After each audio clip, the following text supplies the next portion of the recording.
सिर्फ ये तैयार हो जाए, बता दें भाई।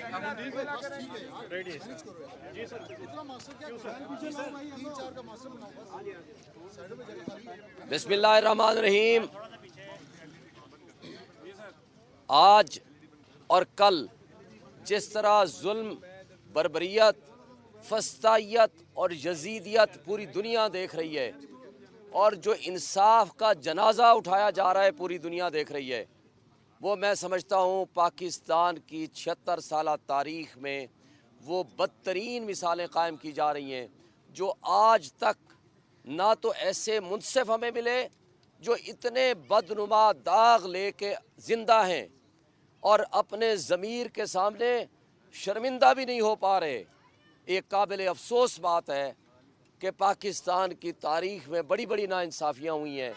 जुल्फ़कार अली भुट्टो का भी कत्ल हुआ और भी बहुत सारी नाइंसाफ़ियाँ हुई, मगर कभी ऐसा नहीं हुआ प्रोसिक्यूशन के वकीलों को इमरान खान का वकील बना दिया गया, हक के दिफा ख़त्म कर दिया गया, जेल में हमारे वकला को दाखिल नहीं होने दिया गया, जेल में 342 की स्टेटमेंट के लिए हमारे वकला की इजाज़त ही नहीं है खड़े होने की, हमारे वकीलों को जिर्रा का हक ही नहीं दिया गया, हमारे वकीलों को बहस करने की इजाज़त ही नहीं दी गई और वो कैपिटल पनिशमेंट 10 साल और 15-15 साल दे सुना दी गई। क्या तुरफा तमाशा है? हमारे मुल्क में क्या कोई इंसाफ नाम की कोई चीज़ मौजूद है? नहीं है। पूरी दुनिया ये तमाशा देख रही है, वो भी इलेक्शन से एक हफ्ता कबल। ऐसी हरकतें ना हमने माजी में कभी देखी कि कोई वकील नहीं, उनका कोई नुमाइंदा नहीं और प्रोसिक्यूशन का वकील हमारा वकील बन जाता है और वो जज रात को 13-13, 14-14 घंटे, 15-15 घंटे बैठ के फैसला लिखे बगैर अनाउंस कर देते हैं। सज़ा एग्जीक्यूट भी हो जाती है लेकिन उसका फैसले की कापी नहीं आती। वो जब उनको लिख के दिया जाएगा तो शायद वो उस वक्त साइन करेंगे। ये सारी चीज़ें ये मीडिया भी देख रहा है, आज इंटरनेशनल मीडिया भी देख रहा है। ये 2024 है, ये इस तरह मुल्क की जड़ें खोखली कर रहे हैं, ये निज़ाम इंसाफ को ऐसा तबाह करने पे तुले हुए हैं और जमहूरियत का ड्रामा और तमाशा सबके सामने कत्ल हो रहा है और आइन की पामाली और कानून की पामाली सबके सामने पाँव के नीचे रोंदते हुए चले जा रहे हैं, जिससे मुल्क की इकाइयाँ कमज़ोर हो रही हैं, मुल्क की नेशनल सिक्योरिटी एट रिस्क हो गई है, मुल्क की माशी तबाही। पहले ही हमारे 25 करोड़ अवाम माशी तबाही के गड़े में गिर चुके हैं, सियासी अदम इस्तेकाम सबसे ज़्यादा है और ये मुमकिन नहीं है। ना ये मुल्क की खिदमत है, ना आइन की खिदमत है, ना कानून की खिदमत है। मैं मुनसिफ आज़म से कहता हूँ कि क्या आपको रात की तारीकी में हमसे बल्ला छीनते वक्त नाइंसाफ़ी करते हुए तो आपको एहसास नहीं हुआ, लेकिन क्या आज जो नाइंसाफ़ी नीचे आपकी अदालतें इंसाफ का कत्ल कर रही हैं, क्या आपको वो भी नज़र नहीं आ रहा? इसलिए कि जब हम आपके पास पेश हुए हमने कहा ये है USB जिसमें हमारे प्रपोजर्स सिकंदर को उठाया जा रहा है, अगवा किया जा रहा है, तशद्दुद किया जा रहा है और न सिर्फ पूरा इलेक्ट्रॉनिक मीडिया, डिजिटल और सोशल मीडिया दिखा रहा है। आपने कहा मैं मीडिया को नहीं देखता, ना देखें। हमने कहा ये एफिडेविट है, आपने कहा नहीं देखता, ना देखें। हमने कहा मुतसिब इलेक्शन कमीशन का सूबाई इलेक्शन कमिश्नर वो लिख के दे चुका है जो कुछ पुलिस कर रही है, वो आपने उसको भी नहीं देखा। चले मान लिया आपने हमसे हमारा इंतखाबी निशान छीन लिया, लेकिन आज जो इंसाफ के नाम पे जुल्म हो रहा है अगर वो भी आपने नहीं देखा तो तारीख आपको बदतरीन जजेस में शुमार करेगी। तारीख कभी किसी को माफ़ नहीं करती। आज वक्त है, हक के साथ खड़े हो जाओ। आपका वक्त बहुत कलील है, अक्टूबर में आपने रिटायर हो जाना है। एक बात बता दूं, आज जस्टिस मुनीर को बदतरीन अल्फाज में याद किया जाता है तो वहाँ जस्टिस कार्नेलियस सियाह तारीख के आला तरीन अल्फाज में उनको याद किया जाता है। तो इसलिए आज भी वक्त है, आज भी वक्त है तमाम स्टेक होल्डर्स के लिए अपनी सारी गैर आइनी और गैर कानूनी हरकतें ख़त्म करें।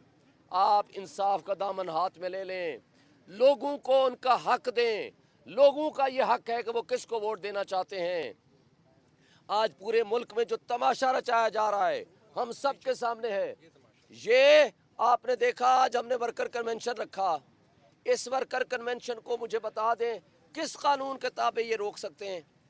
आज मैं इस हलके का उम्मीदवार हूँ NA47।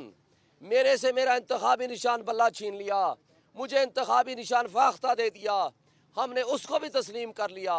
जिस जगह मैं वर्कर कन्वेंशन रखता हूँ वहाँ या तो पुलिस पहले से मौजूद होती है, या लोगों को उठाया जाता है, या लोगों को हरासमेंट किया जाता है, या रात की तारीकी में उनके घरों में छापे मारे जाते हैं। इस बारे में मैंने इलेक्शन कमीशन ऑफ पाकिस्तान को कंप्लेंट फाइल कर दी है, मगर इलेक्शन कमीशन के आंखें भी बंद हैं, इलेक्शन कमीशन के कान भी बंद हैं।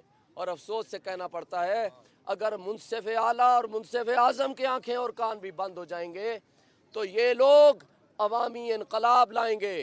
अल्लाह करे पुरअमन इनकलाब का इनको मौका मिल जाए। वो है 8 फरवरी की तारीख। अगर पुरअमन इनकलाब को रोका गया तो फिर ऐसा इनकलाब आएगा जिसको ये नहीं रोक पाएंगे। एक मिनट, ऐसा इनकलाब आएगा कि जिसको ये नहीं रोक पाएंगे, और उस इनकलाब की सूरत में इन लोगों का ज़्यादा नुकसान होगा, मुल्क का नुकसान होगा। और एक बात आपको बता दूं, इस वक्त इमरान खान हुक्मरान है लोगों के दिलों पे, वो शहनशाह है लोगों के दिलों का। आज पूरे पाकिस्तान, पूरी दुनिया, पूरी उम्मत मुसलमान को देख रही है, उनकी तरफ देख रही है। और ये बोने सियासतदान, ये मुख्तदर तबके, मुख्तदर हलकों के लोग और वो लोग जो इदारों में बैठे हुए सहूलतकारी कर रहे हैं, उस माफिया को, अकलियत को अक्सरियत के ऊपर हावी करना चाहते हैं, उनको मैं वार्न करता हूँ अपने इन गैर आइनी हथकंडों से बाज आ जाएं। उसका वरना आपका एहतसाब भी होगा और आपके खिलाफ अवामी इनकलाब भी आएगा। जी आप सवाल करें।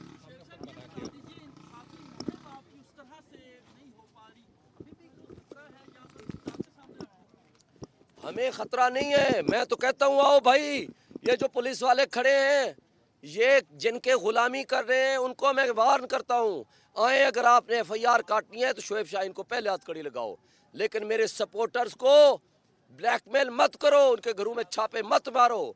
मैं हर हलके में जा रहा हूँ, हर घर में जा रहा हूँ, हर सेक्टर में जा रहा हूँ, हर जगह में अपनी हर तरह की कैंपेन चला रहा हूँ।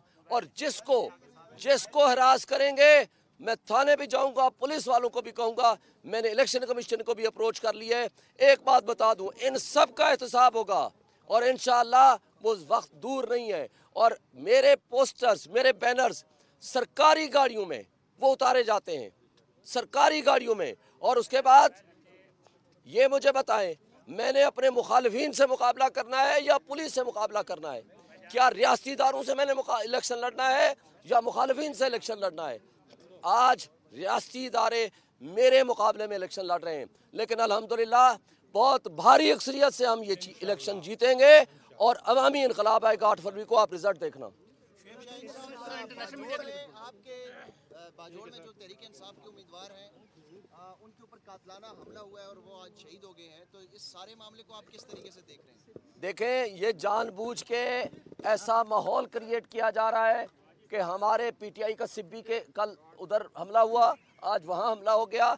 हमारे लोगों को रास्ते से हटाने की साजिश हो रही है कि, और जो सारी साजिशें नाकाम हो गई हैं, लेकिन अब वो इस तरह की हरकतें कर रहे हैं कि हमारे लोग बाहर ना निकलें। एक बात बता दूं, हम डरने वाले नहीं हैं, ना हम शहादतों से डरते हैं, ना हम कैद बंद से डरते हैं, ना आइंदा डरेंगे। हमने इलेक्शन लड़ना है, हमने आखिरी दिन तक इनको वाकओवर नहीं देना और इंशाअल्लाह हम जीतेंगे और ये लोग हारेंगे। देखें, इंटरनेशनल मीडिया को मैं एक बात बताना चाहता हूँ। I want to talk now to the international media. I want to say them that unconstitutionally, illegally, in violation of Article 10A of the Constitution, our leader, Mr. Imran Khan, has been convicted, which is on the face of it illegal. It is violation of the human rights. A person, a prosecutor, has been appointed as a counsel and advocate on behalf of Mr. Imran Khan. No opportunity to defend himself was given. In jail, outside of the jail premises, our advocates were standing and they were waiting that we should be heard, we should be given an opportunity of hearing. No opportunity was given. It was in jail when a conviction was announced, and the judge was also in confinement practically. So it is under the pressure, and I think we condemn it. And moreover, we are not being given an opportunity to have a campaign, which is our fundamental right. I have approached the Election Commission of Pakistan, but no action has been taken.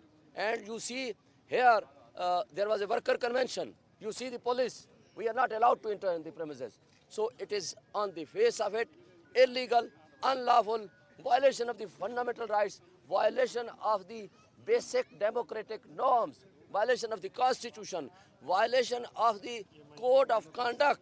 So we condemned all these actions taken by the administration, by the police, as well as by the Election Commission of Pakistan. मैंने अभी brief कर दिया, वहाँ हमारे वकीलों को इजाज़त नहीं दी गई, वो बाहर इंतज़ार करते रहे और अंदर जज साहब अंडर कन्फाइनमेंट वो हमारा वकील बना दिए गए, जो वकील हमारा था ही नहीं, जो प्रोसिक्यूशन का वकील है, उनको हमारा वकील बना के हमारी स्टेटमेंट रिकॉर्ड नहीं की गई, हमारी बहस नहीं की गई, हमें अपने गवाह पेश करने की इजाज़त नहीं दी गई और सुबह सवेरे बैठ के सज़ा वक्त से पहले सुना दी गई और कोई जजमेंट अभी तक सामने नहीं आई। खान साहब के साथ मुलाकात हुई है, उसमें उन्होंने क्या मैसेज दिया है और जो अशराफिया को दी जाने वाली मुराद है, उस हवाले से इमरान खान ने वकला के साथ क्या गुफ्तगू की? देखें, पहली बात तो आपको बता दूं कि आज हमारे वकीलों को उस तरह एक्सेस नहीं दी गई बिफोर अवार्डिंग पनिशमेंट। और जो अशराफिया, ये यूएनडीपी की रिपोर्ट है, बड़ी इंपॉर्टेंट बात है, ये सुन लें। अशराफिया को $18 बिलियन सालाना मुफ्त मराहत मिल रही है और वो अशराफिया सिर्फ मुल्क के लोगों को उनके हुकूक सलब करने के अलावा कोई काम नहीं कर रहे। मेरी खान साहब से बात हुई है, उन्होंने कहा पब्लिक सपोर्ट से इंशाल्लाह हम जीतेंगे और आएंगे और इन अशराफिया से वो मराहत वापस लेके इंशाल्लाह वो रूट लेवल पे हम आवाम पे खर्च करेंगे और वो आवाम का हक है कि ये जो $18 बिलियन की अय्याशां ये ऊपर बैठ के कर रहे हैं ये अशराफिया और मुल्क को मज़ीद तबाही के दहाने की तरफ लेके जा रहे हैं, ये इमरान खान या उनकी टीम ही कर सकती है और कोई नहीं कर सकता।